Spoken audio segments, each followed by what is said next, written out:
Dear student, मैं शिवराम सिंह श्याम, सहायक प्राध्यापक वाणिज्य, अटल बिहारी वाजपेयी शासकीय महाविद्यालय पंडितरी, जिला कबीरधाम। दोहरा लेखक प्रणाली की अवधारणा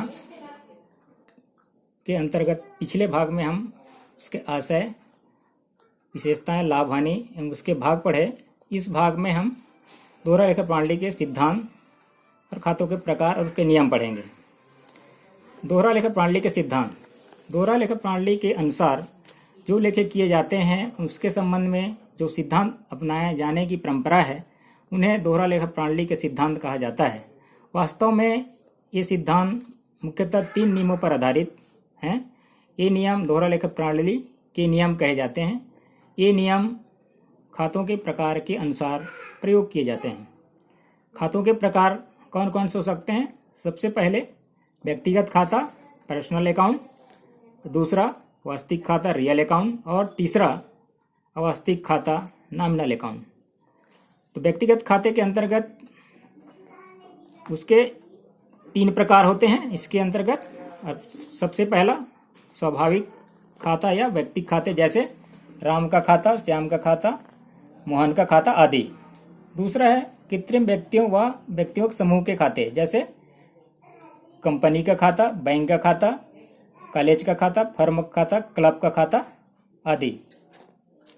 तीसरा है प्रतिनिधित्व करने वाले व्यक्तिगत खाते, जैसे यदि कुछ माह की मजदूरी का भुगतान मजदूरों को नहीं किया गया तो मजदूर लेनदार की स्थिति में होंगे, क्योंकि इन्होंने अपनी सेवाएं दे दी हैं पर इन्हें भुगतान नहीं हुआ है। अतः इन सब मजदूरों को दी जाने वाला राशि जोड़ी जाएगी और अदत्त मजदूरी शीर्षक में लिखी जाएगी। इसलिए अदत्त मजदूरी खाता को जो विभिन्न मजदूरों का प्रतिनिधित्व करता है व्यक्तिगत खाता है। इसी प्रकार अदत्त वेतन, पूर्वदत्त बीमा, पूर्वदत्त किराया आदि सब व्यक्तिगत खाते हैं। दूसरा है वास्तविक खाता, रियल अकाउंट। ये खाते भी 2 प्रकार के होते हैं। पहला मूर्तमान वास्तविक खाता। मूर्तमान माने जैसे हम जिसको छू सकें, देख सकें, जैसे भवन, फर्नीचर, मशीनरी, रतिया, भूमि आदि। दूसरा अमूर्तमान वास्तविक खाता। अमूर्तमान माने जिसको हम ना छू सकें, जैसे ख्याति, ट्रेडमार्क, पेटेंट्स आदि। तीसरा है अवास्तविक खाता, नॉमिनल अकाउंट। ये खाते केवल नाम मात्र एवं बनावटी होते हैं। ये वास्तव में होते नहीं हैं, केवल सौदे के स्वरूप को प्रकट करते हैं, जैसे किराया, वेतन, मजदूरी, ब्याज, बीमा प्रीमियम आदि। व्यक्तिगत खाते के नियम।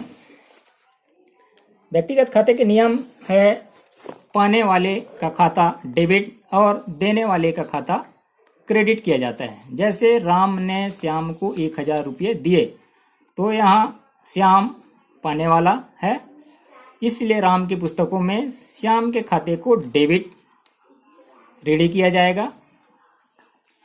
उसी प्रकार राम ने हरि से 5 रुपये प्राप्त किए, यहाँ हरि देने वाला है, अतः राम की पुस्तकों में हरि के खाते को क्रेडिट या धनी किया जाएगा। व्यक्तिगत खातों से संबंधित नियमों को निम्नांकित 3 विषय ध्यान देने योग्य हैं। पहला है सौदे के दोनों रूप व्यक्तिगत खातों वाले होना।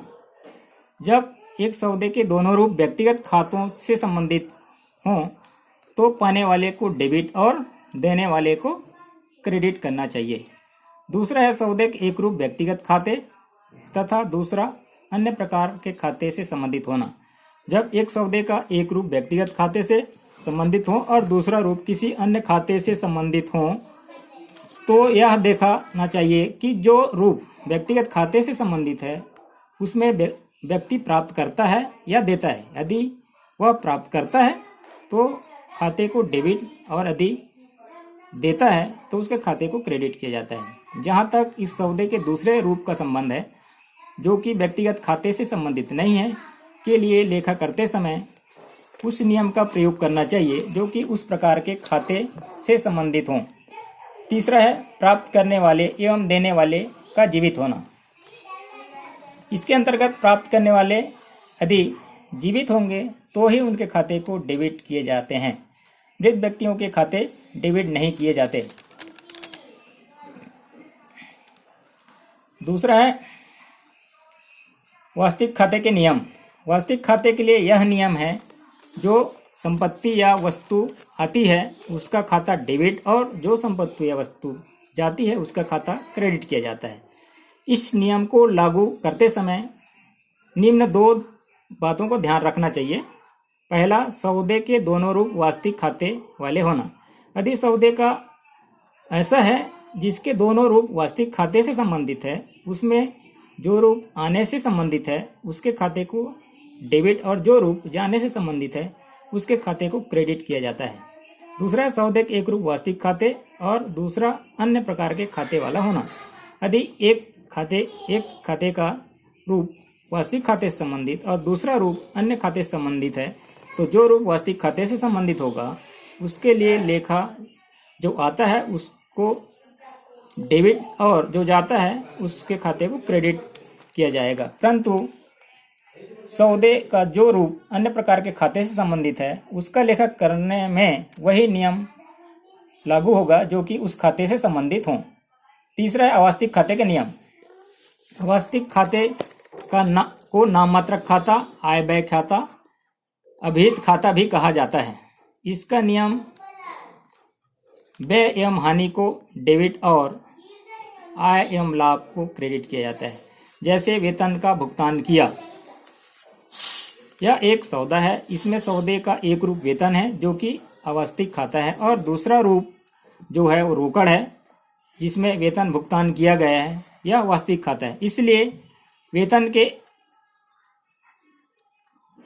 वेतन में अवास्तविक खातों का नियम लगेगा और रोकड़ में वास्तविक खाते का।